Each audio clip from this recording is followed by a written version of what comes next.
Dear friends, brother and sister, मैं आज आपके सामने सोशल एंथ्रोपोलॉजी, जो कि बिहार लोक सेवा आयोग के सिलेबस पर पूर्ण रूप से आधारित है, मैरिज चैप्टर के अंतर्गत, विवाह चैप्टर के अंतर्गत जो फॉर्म्स ऑफ ट्राइबल मैरिज है, जनजातियों में विवाह साथी चुनने के जो तरीके हैं, उसका अंतिम बिंदु जो है 8वां, मैरिज बाय इंट्रूजन यानी हठ या अनादर विवाह, इस पर चर्चा करने जा रहा हूं। आशा करता हूं आप ध्यान से सुनेंगे, लाइक करेंगे, शेयर करेंगे, सब्सक्राइब करेंगे।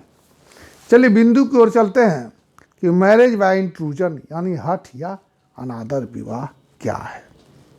तो इस प्रकार के विवाह के अंतर्गत विवाह करने के इच्छुक लड़की अपने मनपसंद युवक के घर में जबरदस्ती घुसकर रहने लगती है और तब तक उस घर से नहीं निकलती है जब तक कि उसके माता पिता उसे पुत्र वधू के रूप में स्वीकार न कर ले। इस प्रकार के विवाह में लड़की को अपने भावी ससुराल में अनेक प्रकार के अत्याचार एवं अपमान को सहना पड़ता है।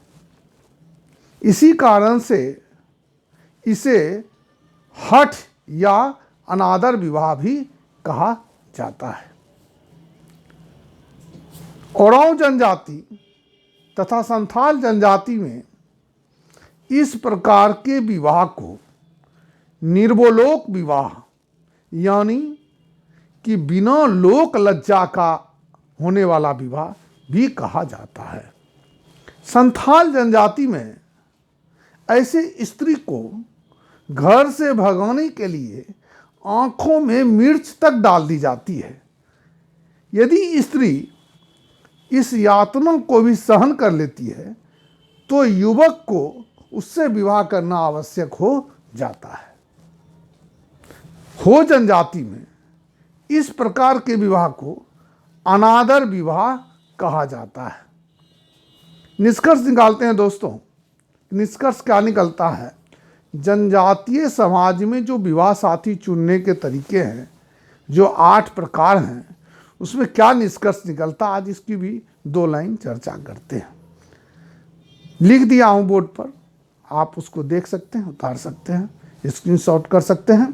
निष्कर्ष है, भारतीय जनजातीय समाज में विवाह के प्रचलन के तरीके उनके सामाजिक आर्थिक पर्यावरण पर आधारित होते हैं और वर्तमान समय में इस परंपरागत विधियों का मूल रूप में पाया जाना असंभव सा है। साथ ही सभ्य समाज के संपर्क के कारण उनमें विवाह साथी के चुनाव के तरीके में भी बदलाव आ रहा है। इसके साथ ही दोस्तों इस बिंदु को समाप्त करता हूं। धन्यवाद।